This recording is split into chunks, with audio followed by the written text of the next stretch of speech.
வணக்கம் மக்களே. நேத்து நம்ம வீடியோவில் ஒரு கணிப்பு செஞ்சிருந்தோம். அந்த கணிப்பு 100% உண்மை அப்படிங்கிறது இன்னைக்கு நிரூபணமாகியிருக்கு. அது என்ன அப்படிங்கிறத பற்றியும், அமெரிக்கா ஈரான் இடையிலான இந்த போர் அப்படிங்கிறது 4வது நாளுக்குள்ள திரும்பவும் நுழைஞ்சிருக்கு. தீவிரமாக தாக்குதல் நடத்திட்டு இருக்காங்க ரெண்டு தரப்புலையும். அதனுடைய பின்விளைவுகள் என்ன, பாதிப்புகள் என்ன அப்படிங்கிறத பற்றியும் பார்க்க போகிறோம். இதை விட ரொம்ப முக்கியமாக திரும்பவும் ஆயுதங்களை இரு நாடுகளும் எடுத்திருக்காங்க. ஆயுதம் மூலமாக இந்த போர்ல ஒரு தீர்வு கிடைக்கல அப்படிங்கிறது தான் கடந்த முறை பார்த்தோம். இந்த முறை அந்த நிலைமை மாறி இருக்கா? ஆயுதத்தை எடுக்கிறது மூலமாக அமெரிக்காவுக்கு இந்த போர்ல வெற்றி கிடைக்குமா அப்படிங்கிறத பத்தி தான் இந்த வீடியோல பார்க்க போறோம். இது டிகோட் பை வெங்கட்.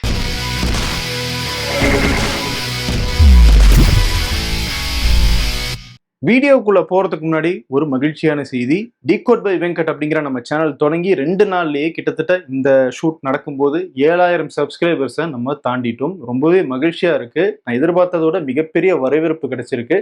இந்த வரவேற்பை கொடுத்தவங்க எல்லாருக்குமே மிகப்பெரிய நன்றி. அது மட்டும் இல்ல, நான் உறுதி அளிச்ச மாதிரியே சின்சியரான கண்டென்ட்டை தொடர்ந்து கொடுப்பேன் அப்படிங்கிறத திரும்பவும் உங்ககிட்ட சொல்லிக்கிறேன். தொடர்ந்து ஆதரவு கொடுங்க. தொடர்ந்து உங்கள் நண்பர்களோட நம்மளுடைய வீடியோஸை எல்லாம் பகிர்ந்து கொள்ளுங்க. அது மட்டும் இல்ல, கமெண்ட்ஸ்ல நிறைய பேர் நிறைய ஃபீட்பேக்ஸ் கொடுக்கறதையும் நம்மளால பார்க்க முடியுது. என் மேல இருக்கிற முழு அக்கறையினால தான் நீங்க அந்த ஃபீட்பேக்ஸை கொடுக்குறீங்க அப்படிங்கிறத என்னால் நல்லாவே புரிஞ்சுக்க முடியுது. நிறைய சேஞ்சஸ் சொல்லியிருக்கீங்க. பேக்ரவுண்ட் மாத்துங்க அப்படின்னு சொல்லியிருக்கீங்க. லைட்டிங் அப்படின்னு நிறைய சேஞ்சஸ் சொல்லியிருக்கீங்க. அந்த சேஞ்சஸை எல்லாம் கொஞ்சம் கொஞ்சமாக சரி பண்ணிக்கிட்டே வரேன். ஒரு நிறுவனத்துல வேலை பார்த்தோம் அப்படின்னா சப்போர்ட் பண்றதுக்கு நிறைய பேர் இருப்பாங்க. டக்குன்னு அந்த சேஞ்சஸ் எல்லாம் செஞ்சிடலாம். தனி மனிதனாக எல்லாத்தையுமே ஹேண்டில் பண்ணணும் அப்படிங்கிறதுனால கொஞ்சம் தாமதமாகுது. அதனால கொஞ்சம் என்னை பொறுத்துக்கங்க. விரைவில் நீங்க எதிர்பார்த்த மாற்றம் எல்லாத்தையுமே நம்ம கொண்டு வந்துடலாம். நேத்து நம்ம வீடியோல ஒரு கணிப்பு செஞ்சிருந்தேன் அப்படின்னு சொன்னேன் இல்லையா? அந்த கணிப்பு என்ன அப்படிங்கிறத பாத்துருங்க. அமெரிக்காவுடைய படைத்தளங்கள் கல்ஃப் நாடுகள்ல இருக்கிறதுனாலதான் அதை குறி வச்சு ஈரான் தாக்குதல் நடத்திட்டு இருக்காங்க. அப்போ இந்த சூழ்நிலையில பார்த்தோம்னா அமெரிக்கா மேற்காசியாவில் கல்ஃப்ல இருந்து வெளியேறிட்டாலே இந்த கல்ஃப் நாடுகளுக்கு பெரிய பிரச்சனையே இல்லை. அப்படி இருக்கும்போது அவங்க எதுக்கு அமெரிக்காவுக்கு சர்வீஸ் சார்ஜ் கொடுக்கணும்? ஆனா என்னுடைய உள்ளுணர்வும் ட்ரம்ப்பினுடைய பாஸ்ட் ரெக்கார்டையெல்லாம் எடுத்து பார்க்கும்போது அவர் சொல்லியிருக்கிற இந்த 2 சர்வீஸ் சார்ஜையும் நடைமுறைக்கு கொண்டு வர மாட்டார். அவரால் கொண்டு வரவும் முடியாது அப்படின்னு தான் தோணுது. அதாவது ஸ்ட்ரெய்ட் ஆஃப் ஹோர்முஸ் கடல் பகுதி வழியாக கப்பல்கள் பாதுகாப்பாக போறதுக்கு அமெரிக்கா பாதுகாப்பு ஏற்பாடுகளை செய்யும். அதுக்கு கட்டணமாக நாங்க அந்த கப்பல்களுடைய மொத்த சரக்கு வேல்யூல 20% வசூலிக்க போறோம் அப்படின்னு டொனால்ட் ட்ரம்ப் சொல்லியிருந்தாரு. கல்ஃப் நாடுகள் உட்பட உலகமே அதிர்ச்சி அடைஞ்சிருச்சு. ஏன்னா அப்படி கட்டணம் வசூலிச்சாங்கன்னா நம்மளுடைய பெட்ரோல் டீசல் விலை 2-3 மடங்காக உயர்றது கூட வாய்ப்பு இருக்கு. ஆனா என்னுடைய உள்ளுணர்வு மற்றும் ட்ரம்ப்னுடைய இந்த ஹிஸ்டரி எல்லாம் பார்க்கும்போது நிச்சயமாக அவர் இதை செயல்படுத்த மாட்டார், தன்னுடைய பேச்சை மாற்றுவார் அப்படின்னு தான் நேத்து நான் கணிச்சிருந்தேன். நம்மளுடைய கணிப்பு கரெக்டு, ட்ரம்ப்னுடைய ஹிஸ்டரியும் கரெக்டு. இன்னைக்கு அந்த 20% வாங்குற முடிவை மாத்துறதாக டொனால்ட் ட்ரம்ப் அறிவிச்சிருக்காரு. சரி, அதை மாத்துறதோட இல்ல அதை கைவிடுறதோட நிறுத்துறாரா அப்படின்னு கேட்டா இல்ல. என்ன, நிறைய நாடுகளினுடைய தலைவர்களுக்கு தொடர்பு கொண்டு பேசினாங்க. சில நாடுகளினுடைய அரசர்கள் கூட தொடர்பு கொண்டு பேசினாங்க. அதாவது அவர் கல்ஃப் நாடுகள் தான் சொல்றாரு. அங்க இருந்தெல்லாம் பேசி எனக்கு மாற்று ஐடியா ஒன்று கொடுத்தாங்க. இந்த மாதிரி நீங்க சர்வீஸ் சார்ஜ் வசூலிக்கிறதுக்கு பதிலாக நாங்க எல்லாரும் சேர்ந்து அமெரிக்காவில் பெரிய அளவில் முதலீடு செய்யறோம், அதை நீங்க ஒரு சர்வீஸ் சார்ஜா எடுத்துக்கங்க அப்படின்னு சொன்னாங்க. அந்த ஐடியா எனக்கு ரொம்பவே பிடிச்சிருந்துச்சு. அதனால நான் இந்த 20% சர்வீஸ் சார்ஜ் வாங்குற அந்த ஐடியாவை கைவிடுறேன் அப்படின்னு டொனால்ட் ட்ரம்ப் சொல்லியிருக்காரு. அதோட அவர் நிறுத்தல. இந்த ஸ்ட்ரெய்ட் ஆஃப் ஹோர்முஸ் அப்படிங்கிறது ஒரு சர்வதேச பாதை. அது வழியாக போற கப்பல்களுக்கு யாருமே கட்டணம் வசூலிக்க முடியாது அப்படின்னும் இன்னைக்கு சொல்றாரு. ஏன் இது உங்களுக்கு நேத்து தெரியாதா அப்படின்னு நமக்கு கேட்க தோணுது. சரி, அது வேறவாய் அப்படின்னு சொல்லி அதை நம்ம கடந்து போக வேண்டியதுதான். ஸ்ட்ரெய்ட் ஆஃப் ஹோர்முஸுக்கு பாதுகாப்பு கொடுக்குற, கட்டணம் வாங்கல அப்படின்னு டொனால்ட் ட்ரம்ப் சொன்னாலும் இன்னொரு பக்கம் முதலீடுகள் வர்றதை நான் வரவேற்கிறேன் அப்படின்னு சொல்றாரு. அதுவும் பாதுகாப்புக்காக முதலீடு கொடுக்குறாங்க அப்படிங்கிற ஆங்கிள் டொனால்ட் ட்ரம்ப் பேசுறத நம்ம எப்படி எடுத்துக்கணும்? நாங்க பாதுகாப்பு தரோம், அதுக்கு நீங்க கட்டணம் கொடுங்க அப்படிங்கிறதும், இல்ல நாங்க பாதுகாப்பு தரோம் அதுக்கு பதிலாக நீங்க முதலீடு பண்ணுங்க அப்படிங்கிறதும் ஒரே விஷயம் தானே. ஏதோ ஒரு வகையில கல்ஃப் நாடுகள் கிட்ட இருந்து பணம் வாங்கணும் அப்படிங்கிறதுல டொனால்ட் ட்ரம்ப் உறுதியாக இருக்காரு அப்படிங்கிறது மட்டும் நமக்கு தெளிவாக தெரியுது. சரி, இப்ப தாக்குதல் நிலவரத்துக்கு வருவோம். ஈரானும் அமெரிக்காவும் மாறி மாறி தாக்குதல் நடத்திட்டு இருக்காங்க. 4வது நாளுக்குள்ள இந்த தாக்குதல் நுழைஞ்சிருக்கு. அமெரிக்கா ஈரான் மேல தீவிரமான தாக்குதல் நடத்திட்டு இருக்காங்க. குறிப்பா ஈரானுடைய தெற்கு பகுதியை மையப்படுத்தி தான் அவங்களுடைய தாக்குதல் அதிகமாக இருக்கு. ஏன் அப்படின்னா இந்த தெற்கு பகுதி தான் ஸ்ட்ரெய்ட் ஆஃப் ஹோர்முஸ் கடல் பகுதியை ஒட்டி இருக்கு. இந்த ஸ்ட்ரெய்ட் ஆஃப் ஹோர்முஸ் கடல் பகுதி வழியாக போற கப்பல்களையோ இல்ல ஒருவேளை அமெரிக்க ராணுவமோ இல்ல மற்ற நாட்டினுடைய கப்பல்களோ போச்சு அப்படின்னா அதை அட்டாக் பண்றதுக்கான ஈரானுடைய அந்த ஏவுகணை சிஸ்டம் ஆகட்டும், ட்ரோன் ஆகட்டும், இது எல்லாமே இந்த கடல் பகுதியை ஒட்டிய நிலத்துல தான் இருக்கு. அதையெல்லாம் குறி வச்சு அட்டாக் பண்ணணும் அப்படிங்கிற நோக்கத்தோட தான் அமெரிக்கா இந்த தெற்கு பகுதியை டார்கெட் பண்ணி தாக்குதல் நடத்திக்கிட்டு இருக்காங்க. குறிப்பா சொல்லணும்னா புஷர் அப்படிங்கிற பகுதியில தாக்குதல் நடந்திருக்கு. இங்கதான் ஈரானுடைய அணுசக்தி திட்டம் இருக்கு. இந்த அணுசக்தி திட்டத்தை வச்சு அவங்க மின்சாரம் உற்பத்தி பண்ணிட்டு இருக்காங்க. அணு ஆயுதம் தயாரிக்கிறதாக சொல்லப்படுது இல்லையா, அது வேற, இது வேற. இருந்தாலும் இந்த இடத்துல நடத்தப்படுற தாக்குதலும் ஆபத்தான விஷயமாக தான் பார்க்கப்படுது. ஏன்னா அணு உலையை குறி வச்சு அட்டாக் பண்ணிட்டாங்கன்னா அது ஏதாவது மிகப்பெரிய பிரச்சனை ஏற்படுத்திடும் அப்படிங்கிற அபாயம் தான். அப்படி ஒருவேளை அந்த அணு உலை மேல தாக்குதல் நடந்து அணுக்கசிவு ஏதாவது ஏற்பட்டுச்சு அப்படின்னா அது ஈரானுக்கு மட்டுமான பிரச்சனை கிடையாது, சுத்தி இருக்கிற கல்ஃப் நாடுகள் எல்லாருக்குமான பிரச்சனை. ஏன்னா கல்ஃப் நாடுகள் கடல் நீரை தான் குடிநீராக சுத்திகரிச்சு யூஸ் பண்ணிட்டு இருக்காங்க. அந்த கடல் நீர்ல ஈரானுடைய அந்த அணுக்கசிவு ஏற்பட்டுச்சு அப்படின்னா அதை மனிதர்களால குடிக்க முடியாது, கடல்ல வாழ்கிற உயிரினங்களும் அங்க வாழ முடியாது. அது மட்டும் இல்ல, கப்பல் போக்குவரத்தும் இதுக்கப்புறம் பாதிக்கப்படும். ஏன்னா கப்பல்ல தான் போறோம் அப்படின்னாலும் அந்த அணுக்கசிவு கப்பல்ல இருக்கிறவங்களையும் பாதிக்கக்கூடும் அப்படிங்கிறதுனால முற்றிலுமாக அந்த பெர்ஷியன் கல்ஃப் அப்படிங்கிற அந்த கடல் பகுதியை முடக்கி போடுற ஆபத்து இந்த புஷர் பவர் பிளான்ட் மேல அட்டாக் நடந்துச்சுன்னா ஏற்படும். இருந்தாலும் அதை பத்தி யோசிக்காம அமெரிக்கா தாக்குதல் நடத்துறாங்க. இதுக்கு முன்னாடி இஸ்ரேல் நடத்திட்டு இருந்த போதும் இந்த புஷர் பவர் பிளான்ட்டை திட்டமிட்டே குறி வச்சு அட்டாக் பண்ணிட்டு இருந்தாங்க. அடுத்து பாத்தீங்கன்னா அபு முசா, பந்தர் அபாஸ், சபஹர், ஜஸ்க், கொனார்க் அப்படின்னு பல்வேறு இடங்கள்ல அமெரிக்கா தொடர்ந்து தாக்குதல் நடத்துறாங்க. ஈரானுடைய ஏவுகணை திட்டங்கள், அவங்களுடைய ட்ரோன் திட்டங்கள், அவங்களுடைய ஃபாஸ்ட் போட்ஸ் இதையெல்லாம் குறி வச்சு நாங்க தாக்குதல் நடத்துறோம் அப்படின்னு அமெரிக்கா சொல்லிட்டு இருக்காங்க. இந்த தாக்குதல்ல கடந்த 4 நாள்ல மட்டும் கிட்டத்தட்ட 30 பேர் உயிரிழந்திருக்கிறதாக ஈரான் தரப்புல இருந்து செய்திகள் வெளியாகி இருக்கு. குறிப்பாக 7 ராணுவ வீரர்கள் கொல்லப்பட்டிருக்கிறதாகவும் தகவல் வெளியாகி இருக்கு. அது மட்டும் இல்ல, ஈரானுடைய பெட்ரோ கெமிக்கல் திட்டங்கள், குறிப்பாக பவர் ஜெனரேட் பண்ற எரிசக்தி திட்டங்கள் இதையெல்லாம் குறி வச்சு அமெரிக்கா தாக்குதல் நடத்துறதாகவும் ஈரான் குற்றச்சாட்டு வச்சுட்டு இருக்காங்க. பதிலடிக்கு ஈரானும் தீவிரமான தாக்குதலை தொடங்கியிருக்காங்க. Bahrain, Kuwait, UAE, Qatar, Jordan, Oman போன்ற நாடுகளை எல்லாம் குறி வச்சு தாக்குதல் நடத்திட்டு இருக்காங்க ஈரான். காரணம், அங்கெல்லாம் அமெரிக்கனுடைய படைத்தளங்கள் இருக்கு, அந்த படைத்தளங்களை நோக்கி தான் நாங்க தாக்குதல் நடத்துறோம் அப்படின்னு ஈரான் திரும்ப திரும்ப சொல்லிட்டு இருக்காங்க. ஈரானுடைய இந்த தாக்குதல்ல பெரிய உயிரிழப்புகள் எதுவும் ஏற்பட்டதாக இதுவரைக்கும் தகவல் வெளியாகல. இருந்தாலும் கடுமையான பாதிப்புகளை அமெரிக்காவுடைய படைத்தளங்களுக்கு ஈரான் ஏற்படுத்திட்டு இருக்காங்க அப்படிங்கிற செய்தி மட்டும் நமக்கு வந்துகிட்டே இருக்கு. குவைத்துல இருக்கிற அமெரிக்க ராணுவ படையினருக்கு அந்த லாஜிஸ்டிக்ஸ் சொல்லுவாங்க இல்லையா, அவங்களுக்கு தேவையான பொருட்கள், ஆயுதங்கள் இதையெல்லாம் கொண்டு போறதுக்காக அவங்க வச்சிருந்த ஒரு வேர் ஹவுஸை குறி வச்சு ஈரான் தாக்குதல் நடத்தி தகர்த்திருக்கிறதாக செய்தி வெளியாகி இருக்கு. அது மட்டும் இல்ல, அதாவது அமெரிக்காவுடைய 5th ஃபிளீட் அப்படிங்கிற அந்த படை அவங்க சேமிச்சு வச்சிருந்த அந்த ஆயுத கிடங்கையும் அழிச்சிருக்கிறதாக ஈரான் சொல்லியிருக்காங்க. அது மட்டும் இல்ல, ஓமனையும் குறி வச்சு ஈரான் தாக்குதல் நடத்துறாங்க. ஓமன் ஈரானோட ஒரு நட்பு நாடு.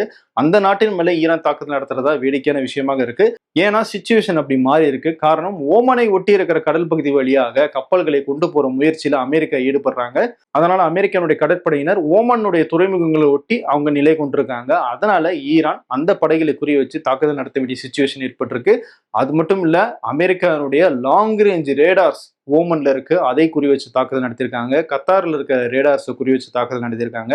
இப்படி உளவு பார்க்கறதுக்கு ஈரான் என்ன செய்யறாங்க, ஏவுகணைகளை ஏவுறாங்களா, அவங்களுடைய ட்ரோன்கள் வருதா அப்படிங்கிறத முன்கூட்டியே கண்டுபிடிக்கிற முக்கியமான உபகரணங்களை எல்லாம் ஈரான் குறி வச்சு அழிக்க தொடங்கியிருக்காங்க.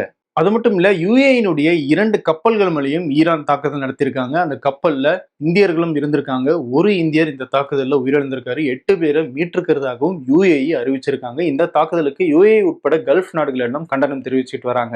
இந்த தாக்குதலுக்கு ஈரான் சொல்ற காரணம் என்ன, ஸ்ட்ரெய்ட் ஆஃப் ஹோர்முஸ் வழியாக கப்பல்கள் போக தடை விதிச்சிருக்கிற நிலையில ஓமனுடைய கடல் பகுதியை ஒட்டி இருக்கிற அந்த பாதை வழியாக இந்த கப்பல்கள் போக முயற்சி பண்ணதுனால நாங்க தாக்குதல் நடத்தணும் அப்படின்னு ஈரான் சொல்லியிருக்காங்க.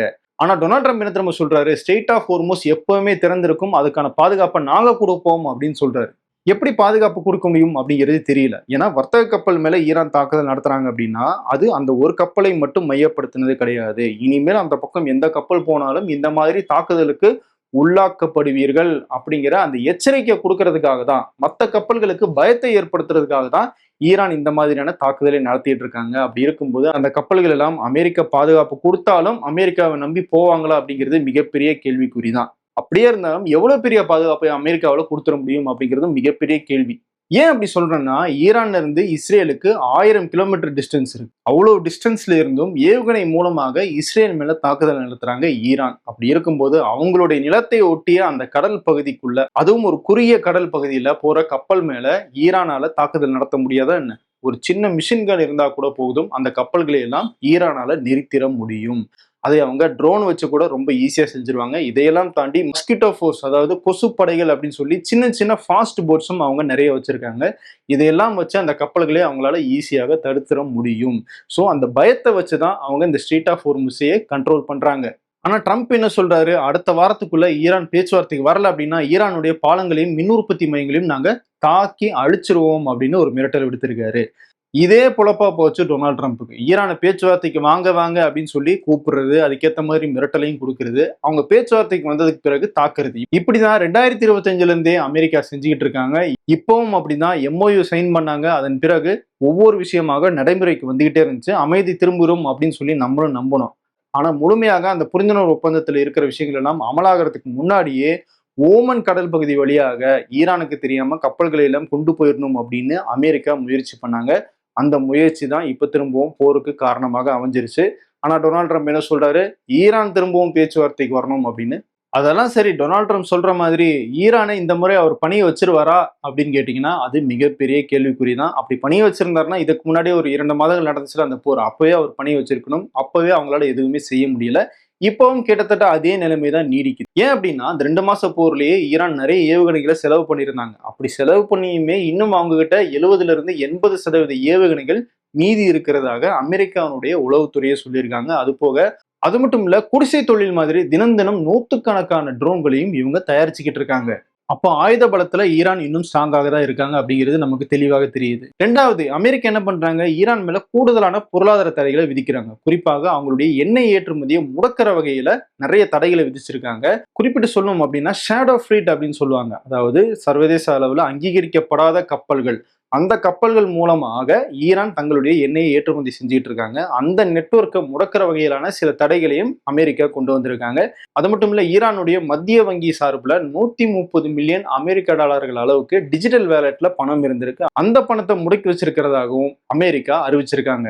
சரி, இந்த தடைகள் மூலமாக ஈரானை முடக்கிட முடியுமா அப்படின்னு கேட்டீங்கன்னா அதுக்கான வாய்ப்பும் ரொம்ப கம்மி தான். ஏன்னா அவங்க கடந்த பல ஆண்டுகளாகவே இந்த மாதிரியான பொருளாதார தடைகள்ல தான் இருக்காங்க. அப்படி இருந்துமே 2 முறை தாக்குதலை எதிர்கொண்டு 3வது முறையாக திரும்பவும் போர்ல ஸ்ட்ராங்கான ஆயுத பலத்தோட வந்து நிக்கிறாங்க. ரெண்டாவது, அமெரிக்காவுக்கும் ஈரானுக்கும் இடையில ஒரு இடைக்கால போர் நிறுத்த புரிந்துணர்வு ஒப்பந்தம் போடப்பட்டுச்சு இல்லையா, அது போடப்பட்டு கொஞ்ச நாள் தாக்குதல் இல்லாம இருந்துச்சுல, அந்த கேப்ல ஈரான் மேல இருக்கிற பொருளாதார தடைகளை அமெரிக்கா நீக்கினாங்க. அதை வாய்ப்பா பயன்படுத்திக்கிட்டு சர்வதேச கடல்கள்ல முடக்கி வைக்கப்பட்டிருந்த ஈரானுடைய கப்பல்களை எல்லாம் உடனடியாக ஈரான் ஏற்றுமதிக்கு அனுப்பிட்டாங்க. அங்க இருக்கிற எண்ணெய் எல்லாம் வேக வேகமாக சர்வதேச சந்தைக்கு அவங்க அனுப்பிட்டாங்க. ஸோ அதன் மூலமாகவும் அவங்க ஓரளவு நிதியை பேக்கப்பாக எடுத்து வச்சுக்கிட்டாங்க.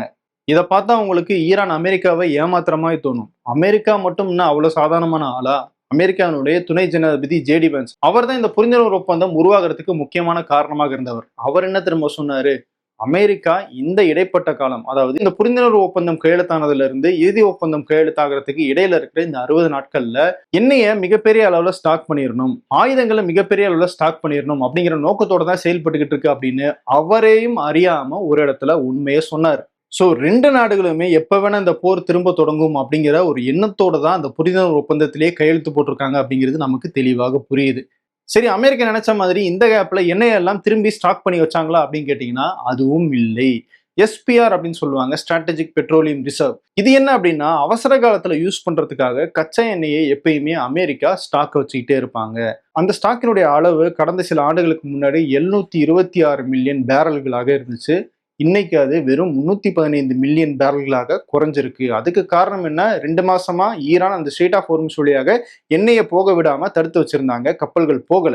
இதனால என்ன ஆச்சு, சர்வதேச அளவுல எண்ணெயினுடைய சப்ளை குறைஞ்சிருச்சு. சப்ளை குறைஞ்சதுனால அமெரிக்காவிலையும் பெட்ரோல் டீசலினுடைய விலை ஏற ஆரம்பிச்சிருச்சு.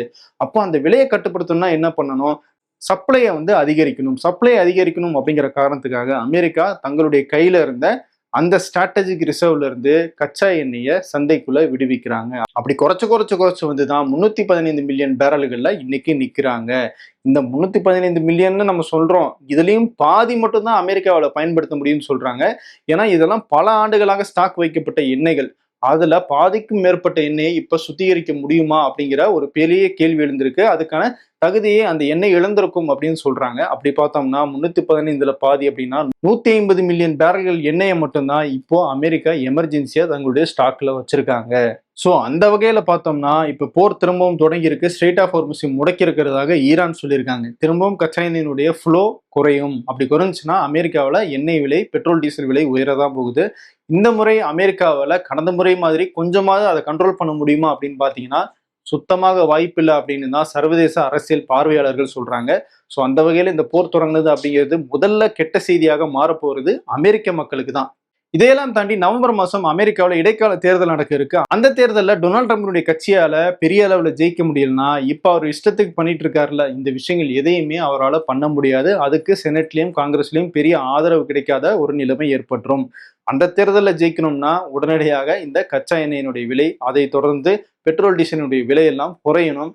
அப்படி குறையணும்னா அமெரிக்கா உடனடியாக ஈரான் மேல நடத்திட்டு இருக்கிற அந்த தாக்குதலை நிறுத்தணும். அதுதான் ஒரே வழி. சரி, கடற்படை மூலமாக தாக்குதல் நடத்தலாம் என்ன, கார்கோ ஐலாண்டுக்குள்ள அமெரிக்கா நுழையுமா அப்படிங்கிற ஒரு பேச்செல்லாம் போய்கிட்டு இருக்கு. அது ஒரு முட்டாள்தனமான முடிவு அப்படின்னு டொனால்ட் ட்ரம்பே சொல்றாரு. கார்கோ ஐலாண்டுக்குள்ள அமெரிக்கா எப்போ போகும் அப்படின்னா, ஈரானுடைய முழு பவரையும் நாங்க அழிச்சிட்டோம், அவங்களுடைய ஆயுதங்களை எல்லாம் முழுசா ஒழிச்சிட்டோம் அப்படின்னா, அவங்களை வீக் ஆக்கிட்டோம் அப்படின்னா மட்டும்தான் நாங்க கார்கோ ஐலாண்டுக்குள்ள போறதுக்கான அந்த முடிவை எடுப்போம் அப்படின்னு டொனால்ட் ட்ரம்ப் சொல்றாரு. இங்க டொனால்ட் ட்ரம்ப்பே அவர் முன்னாடி சொன்ன ஒரு விஷயம் பொய்ன்னு நிரூபிச்சிருக்காரு. அது என்ன அப்படின்னா, 2 மாசம் முன்னாடி நடந்த அந்த போர்ல ஈரானை நாங்க முழுமையாக வலுவிழக்க செஞ்சுட்டோம், அவங்களுடைய கப்பல் படையை முழுமையாக அழிச்சிட்டோம், அவங்களுடைய விமானப்படையை அழிச்சிட்டோம், அவங்களுடைய ஆயுதங்களை அழிச்சிட்டோம் அப்படின்லாம் பேசினாரு. ஆனா இன்னைக்கு ஈரான் வீக் ஆனா மட்டும்தான் நாங்க கார்கோ ஐலாண்டுக்குள்ள போவோம் அப்படின்னு சொல்றாரு. எது உண்மை அப்படிங்கிறத டொனால்ட் ட்ரம்ப் தான் சொல்லணும். இப்படி அமெரிக்கா ஜெயிக்கிறதுக்கான எந்த விதமான அறிகுறியுமே தெரியாத நிலையில எதுக்கு இந்த போரை திரும்பவும் தொடங்கணும்? ஒருவேளை இஸ்ரேல்ல அக்டோபர் மாசம் தேர்தல் நடக்க இருக்கு, அது வரைக்கும் இந்த பிரச்சனை அப்படியே கொண்டு வந்து அதை வச்சு தேர்தலை மூவ் பண்ணிடணும் அப்படின்னு பெஞ்சமின் நெத்தன்யாகு நினைச்சு அதுக்கு டொனால்ட் ட்ரம்ப் சப்போர்ட் பண்றாரா அப்படிங்கிறத நம்ம பொறுத்திருந்து தான் பார்க்கணும். இதெல்லாம் ஒரு பக்கம் இருக்க, திடீர்னு இன்னொரு பக்கம் வேற ஒரு சண்டை நடந்துகிட்டு இருக்கு. ஏமன்ல ஹவுதிகளும் சவுதி அரேபியாவும் ஒரு மோதல்ல ஈடுபட்டிருக்காங்க. அதை நீங்க புரிஞ்சுக்கணும்னா ஏமனுடைய ஹிஸ்டரியை பத்தி கொஞ்சம் தெரிஞ்சுக்கணும். அது ரொம்ப ஷார்ட்டா உங்களுக்கு சொல்றேன். ஏமன்ல உள்நாட்டு கலவரம் ஏற்படுது, சிவில் வார்னு சொல்லுவாங்களே, அப்படி பல ஆயுத குழுக்கள் மோதிக்கிறாங்க. அப்படி ஆயுத குழுக்கள் மோதி ஏமன்ல இருக்கிற ஒவ்வொரு பகுதியை ஒவ்வொரு ஆயுத குழுக்கள் எடுத்துக்கிட்டாங்க. அதுல ஒரு ஆயுத குழு தான் ஹவுதிகள். அவங்க ஏமனுடைய அந்த கடல் பகுதியை ஒட்டி இருக்கிற பகுதியை அவங்க ஆட்சி செய்யறாங்க. ஏமன்ல சர்வதேச நாடுகளால் அங்கீகரிக்கப்பட்ட ஒரு அரசாங்கம் இருக்கு. அவங்க தெற்கு பகுதியில் ஆட்சி செஞ்சுக்கிட்டு இருக்காங்க. இப்ப இந்த ஹவுதிகளுக்கும் தெற்கு பகுதியில் இருக்கிற அரசாங்க படைகளுக்கும் இடையில அப்பப்போ மோதல் நடந்துகிட்டே இருக்கு. அந்த அரசாங்க படைக்கு சவுதி அரேபியா மிகப்பெரிய அளவுல ஆதரவு கொடுத்துக்கிட்டு இருக்காங்க. இப்ப என்ன பிரச்சனை அப்படின்னா, ஹவுதிகளுடைய கண்ட்ரோல்ல இருக்கிற சனா அப்படிங்கிற இடத்துல இருக்க சர்வதேச விமான நிலையத்தின் மேல சவுதி அரேபியா தாக்குதல் நடத்தினாங்க அப்படின்னு ஹவுதிகள் ஒரு குற்றச்சாட்டை வைக்கிறாங்க. ஆனா சவுதி அரேபியனுடைய ஆதரவில் இருக்கிற அரசாங்கம் அவங்க தான் சொல்றாங்க, நாங்க தான் இந்த தாக்குதல் நடத்துறோம், சவுதி அரேபியா நடத்தல அப்படின்னு சொல்றாங்க. யார் நடத்தினா என்ன, சவுதி அரேபியா தானே உங்களுக்கு ஆதரவு கொடுக்குது அப்படிங்கிற அடிப்படையில ஹவுதிகள் சவுதி அரேபியனுடைய தெற்கு பகுதியில தாக்குதல் நடத்த தொடங்கியிருக்காங்க. சரி, எதுக்காக அந்த விமான நிலையத்துல தாக்குதல் நடத்தப்பட்டுச்சு அப்படின்னா, ஈரான்ல இருந்து மனிதாபிமான உதவிகள் சனா அந்த விமான நிலையத்துக்கு வந்திருக்கு. அந்த விமானம் தரையிறங்க கூடாது அப்படிங்கிற காரணத்துக்காக தான் அந்த தாக்குதல் நடத்தப்பட்டதாக செய்தி வெளியாகி இருக்கு. இருந்தாலும் எங்களுடைய கட்டுப்பாட்டுல இருக்கிற ஒரு விமான நிலையத்தின் மேல எப்படி நீங்க தாக்குதல் நடத்தலாம் அப்படின்னு இப்போ ஹவுதிகள் சண்டைக்கு போறாங்க. ரொம்ப பெரிய பிரச்சனையா இருந்துச்சு. திரும்பவும் தாக்குதல் நடந்துச்சு அப்படின்னா, பாபல் மண்டப் ஸ்ட்ரீட் அப்படின்னு செங்கடல்ல எப்படி இங்க ஸ்ட்ரெயிட் ஆஃப் ஹோர்முஸ்ல இருக்கிற மாதிரியே ஒரு குறுகிய பகுதி இருக்கு, அந்த பகுதியை நாங்க முடக்கிடுவோம் அப்படின்னு ஹவுதிகள் ஒரு எச்சரிக்கை விடுக்கிறாங்க. ஒரு பக்கம் ஸ்ட்ரெயிட் ஆஃப் ஹோர்முஸ், இன்னொரு பக்கம் பாபல் மண்டப் ஸ்ட்ரீட். இந்த 2 கடல் பகுதிகளும் அட் அ டைம் முடக்கப்பட்டுச்சு அப்படின்னா உலகமே ஸ்தம்பிச்சு போயிரும் அப்படிங்கிறத மனசுல வச்சுக்கணும். ஏமனுடைய ஹிஸ்டரி என்ன, ஏமனுக்கும் ஈரானுக்கும் என்ன தொடர்பு, ஏமனுக்கும் சவுதிக்கும் என்ன பிரச்சனை, அதுல யுஏஇ ஏன் மூக்க நுழைச்சாங்க, இதனால யுஏஇக்கும் சவுதி அரேபியாவுக்கும் என்ன பிரச்சனை ஏற்பட்டுச்சு அப்படிங்கிறத பத்தி எல்லாம் டீட்டெயில்டாக தெரிஞ்சுக்க விரும்புனீங்க அப்படின்னா கமெண்ட்ஸ்ல சொல்லுங்க. அடுத்து அதை பத்தி ஒரு வீடியோவை நான் ரெடி பண்ணிட்டு வரேன். ஸோ இன்னொரு பக்கம் லெபனான் மேல இஸ்ரேல் தொடர்ந்து தாக்குதல் நடத்திட்டு தான் இருக்காங்க. அங்க அப்பாவி பொதுமக்கள் கொல்லப்பட்டுக்கிட்டே தான் இருக்காங்க. அதுவுமே அமெரிக்கா ஈரான் போட்ட அந்த புரிந்துணர்வு ஒப்பந்தத்துக்கு எதிரானது தான். அதை பத்தி அமெரிக்கா இப்ப கண்டுக்கிறதே கிடையாது. ஈரான் செய்யறது மட்டும்தான் அமெரிக்காவுக்கு தப்பாவே தெரிஞ்சுக்கிட்டு இருக்கு. இன்னொரு பக்கம் பாகிஸ்தானும் கத்தாரும் பேச்சுவார்த்தை முயற்சிகளில் ஈடுபட்டுக்கிட்டு இருக்கிறதாகவும் செய்தி வந்துகிட்டு இருக்கு.